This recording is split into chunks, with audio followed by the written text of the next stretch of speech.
Genesis chapter 1. In the beginning, God created the heavens and the earth. Now the earth was formless and empty. Darkness was over the surface of the deep, and the Spirit of God was hovering over the waters. And God said, "Let there be light." And there was light. God saw that the light was good, and he separated the light from the darkness. God called the light day, and the darkness he called night. And there was evening, and there was morning, the first day. And God said, "Let there be an expanse between the waters, to separate water from water." So God made the expanse, and separated the water under the expanse from the water above it.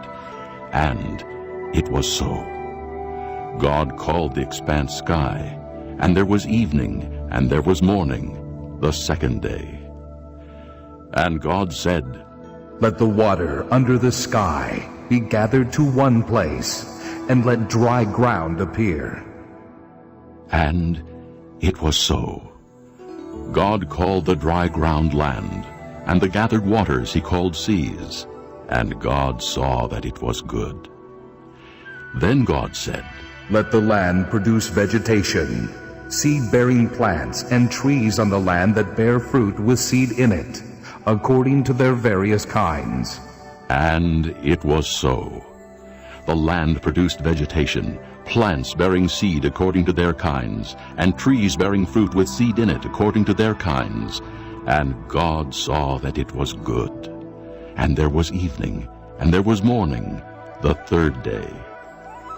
And God said, "Let there be lights in the expanse of the sky, to separate the day from the night, and let them serve as signs to mark seasons and days and years. And let them be lights in the expanse of the sky, to give light on the earth." And it was so. God made two great lights, the greater light to govern the day, and the lesser light to govern the night. He also made the stars. God set them in the expanse of the sky to give light on the earth, to govern the day and the night, and to separate light from darkness. And God saw that it was good. And there was evening, and there was morning, the fourth day.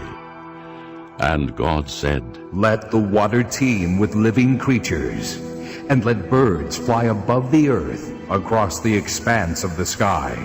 So God created the great creatures of the sea, and every living and moving thing with which the water teems, according to their kinds, and every winged bird according to its kind. And God saw that it was good. God blessed them and said, "Be fruitful and increase in number, and fill the water in the seas, and let the birds increase on the earth." And there was evening, and there was morning, the fifth day.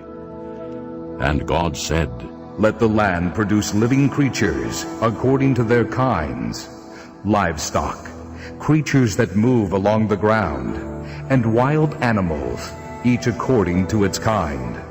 And it was so.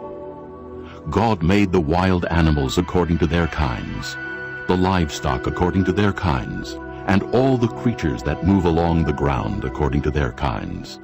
And God saw that it was good.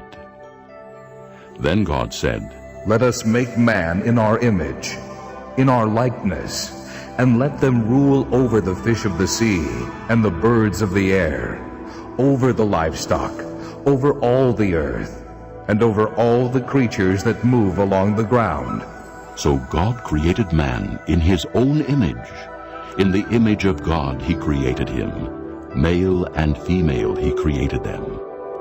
God blessed them and said to them, "Be fruitful and increase in number. Fill the earth and subdue it. Rule over the fish of the sea and the birds of the air, and over every living creature that moves on the ground." Then God said, "I give you every seed-bearing plant on the face of the whole earth, and every tree that has fruit with seed in it. They will be yours for food. And to all the beasts of the earth, and all the birds of the air, and all the creatures that move on the ground, Everything that has the breath of life in it, I give every green plant for food." And it was so. God saw all that he had made, and it was very good. And there was evening, and there was morning, the sixth day.